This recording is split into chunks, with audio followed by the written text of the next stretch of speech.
এবার কুড়িগ্রাম ও চুয়াডাঙ্গার সীমান্ত দিয়ে নারী শিশু সহ ২০ জনকে পুশিনের চেষ্টা করেছে বিএসএফ। ভোরে কুড়িগ্রামের রৌমারী উপজেলার গয়টাপাড়া ও ভন্দুরচর সীমান্ত দিয়ে ২ শিশু সহ ৯ জনকে পুশিনের চেষ্টা করা হয়। এ সময় বিজিবি ও স্থানীয়দের প্রতিরোধে সীমান্তের শূন্য রেখায় অবস্থান করছেন তারা। এদিকে চুয়াডাঙ্গার জয়নগর সীমান্ত দিয়ে ১১ জনকে ঠেলে পাঠানোর চেষ্টা করে বিএসএফ। এ সময় বিজিবির বাধার মুখে ভারতে ফিরে যান তারা। এ সময় কুষ্টিয়ার দৌলতপুর সীমান্তের শূন্য রেখায় ৩ দিন ধরে অবস্থান করছেন ১৩ জন। অনুপ্রবেশ ঠেকাতে কঠোর অবস্থান বিজিবির। এই মুহূর্তে চুয়াডাঙ্গা সীমান্তে আছেন সহকর্মী মাহফুজ মামুন, সরাসরি যাচ্ছে তার কাছে। মাহফুজ, রোববার ভোরে চুয়াডাঙ্গার দর্শনা জয়নগর সীমান্ত দিয়ে ভারতের অভ্যন্তরের গেদে দিয়ে চুয়াডাঙ্গাতে পুশিন করার চেষ্টা করেছে বিএসএফ এ সময় ১১ জনকে বাংলাদেশে ঠেলে দেওয়ার চেষ্টা করেছিলেন।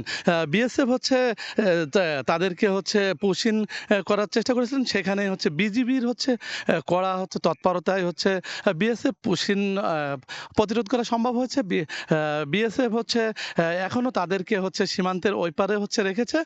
তার কারণ তারা এখনো চেষ্টা করছেন যে এই ১১ নাগরিককে কিভাবে বাংলাদেশে ঠেলে দেওয়া যায়। কিন্তু বিজিবির টহল ইতিমধ্যে জোরদার করা হয়েছে। বিজিবি সতর্ক অবস্থায় রয়েছে সীমান্তবর্তী এলাকায় এবং বিজিবি নিরাপত্তা ব্যবস্থা নিশ্চিত করতে সীমান্তে কাজ করছে।